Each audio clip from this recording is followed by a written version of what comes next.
The ocean was calm that morning, but the deck of the USS Harrington was buzzing with noise, boots thudding, radios crackling, and young recruits hurrying to their stations. Yet nothing was louder than the sudden silence that fell when a Navy SEAL named Brooks stopped mid-stride, staring at a man who seemed completely out of place on the ship. He was sweeping the deck quietly. A single dad. A janitor. A man whose uniform was faded and whose eyes carried the weight of 1,000 unspoken stories. "Hey, old man." Brooks joked, walking toward him with a grin. "What's your rank? You look like you saw the Civil War." The SEAL squad burst into laughter. The janitor didn't. He simply looked up, blinked once, and went back to sweeping. That moment, simple, quick, almost forgettable, was the spark that would flip the entire ship upside down within the hour. Brooks had no idea who he had just teased. No one did, except the ocean and the past. The janitor's name was Daniel Rourke. 47 years old. Father to a 7-year-old girl named Lily. To everyone on board, he was the quiet man who cleaned the hallways after midnight and collected lost items no one cared about. But no one understood why a man with such sharp posture and unshakable calmness worked such a simple job. Brooks nudged him again. "Come on, man, tell me your rank." "Custodian first class?" Daniel still didn't answer. But another voice did. "You, Brooks," Lieutenant Harris warned, "leave him alone. Rourke's not someone you want to mock." Brooks scoffed. "He's a janitor. Relax." And just like that, the morning moved on until the ship's PA system crackled to life. "All crew, prepare for Admiral's inspection." 10 minutes. Everyone rushed to line up. Boots polished, backs straightened, badges adjusted. Brooks and his squad lined up proudly at the front. Daniel simply moved to the side, placing his broom against the wall. The Admirals, 4 of them, walked onto the deck. High-ranking, decorated, respected. And then something happened that froze every SEAL in place. The Admirals stopped walking, their eyes landed on Daniel Rourke, and every single one of them straightened, paused, and saluted him. Brooks's jaw fell open. The crew stared. Daniel slowly shook his head, almost embarrassed, and raised his hand in a slow return salute. "Good to see you again, sir," Admiral Thatcher said quietly. "Sir." Brooks felt his stomach drop. Who in the world was this man? The highest-ranking admiral stepped forward.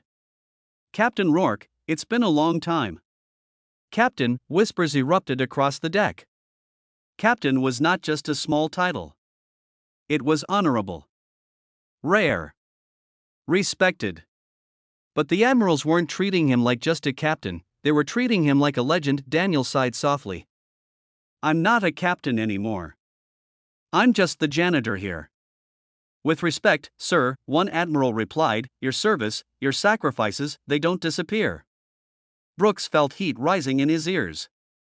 He had just mocked a man. Admirals saluted. Daniel noticed the shaken SEALs and approached Brooks, not with anger, but with calm. "You asked my rank," he said softly. "It used to be captain. But life changed." Brooks swallowed. "Sir, I didn't know." Daniel smiled sadly.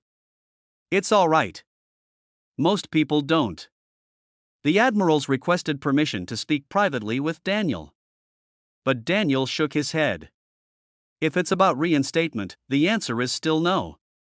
The entire crew gasped. "Why?" Admiral Thatcher asked gently. Daniel hesitated, but then he spoke words that silenced the ship. "I promised my daughter that I wouldn't go back into active duty," he said. "She lost her mother. I won't let her lose me too." And suddenly, everything made sense. The night shifts, the low-profile job, the quiet life. Daniel wasn't hiding from rank. He was protecting the only family he had left. The Admirals softened. "We understand, sir. But at least let us honor you properly." Daniel sighed. "If you want to honor me, help train these young men. They'll be the future. Not me." Brooks stepped forward. "Sir." "Captain Rourke, you train SEALs?" Daniel's lips curled faintly. "I trained units that train SEALs." Gasps again. Murmurs everywhere. Brooks's ego evaporated on the spot. The Admirals laughed softly. "He didn't just train SEALs. He built half the protocols you use today." "And you're sweeping floors?" Brooks whispered. Daniel nodded. "Some jobs keep your soul clean." No one laughed this time. Brooks suddenly stepped forward and stood at attention.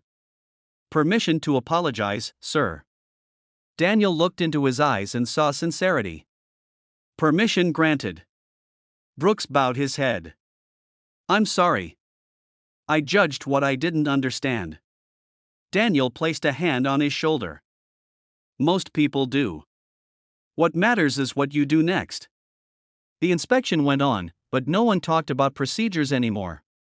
All eyes kept drifting back to the quiet janitor who once commanded fleets. When the admirals left, Brooks approached Daniel again. "Sir, would you teach me?" "Teach us?" "Anything. Even just one lesson." Daniel hesitated. "I'm not a soldier anymore." "But you're still someone worth learning from." The crew gathered around, nodding. Daniel finally agreed, and that afternoon, he stepped onto the training deck for the first time in 10 years. His movements were precise, calm, deadly, controlled. Every SEAL watched in awe. This wasn't a janitor, this was a storm disguised as a man. But the most powerful moment came when Daniel showed them a small photo of his daughter. "This," he said softly, "is why I'm still here. Strength isn't proven by what you can fight, but by what you can protect." Brooks never forgot that line. By sunset, every SEAL shook Daniel's hand. Every one of them apologized for laughing earlier. And every one of them stood straighter, trained harder, and understood respect on a deeper level. Daniel went back to his broom. Back to his quiet corner of the ship. Back to the life he chose, not because he was weak, but because he was strong enough to walk away. And for the first time, Brooks saw the broom differently, not as a tool for cleaning, but as a symbol of peace. Daniel had earned the hard way. If you're watching this video right now, if this story moved you even a little, then take a moment to honor the real heroes around us, the silent ones, the humble ones, the ones whose stories we may never fully know. And if you want more inspiring stories like this, make sure to like the video, subscribe, and turn on the bell so you never miss another one. Because sometimes, the greatest warriors don't carry weapons, they carry hearts strong enough to protect what matters most.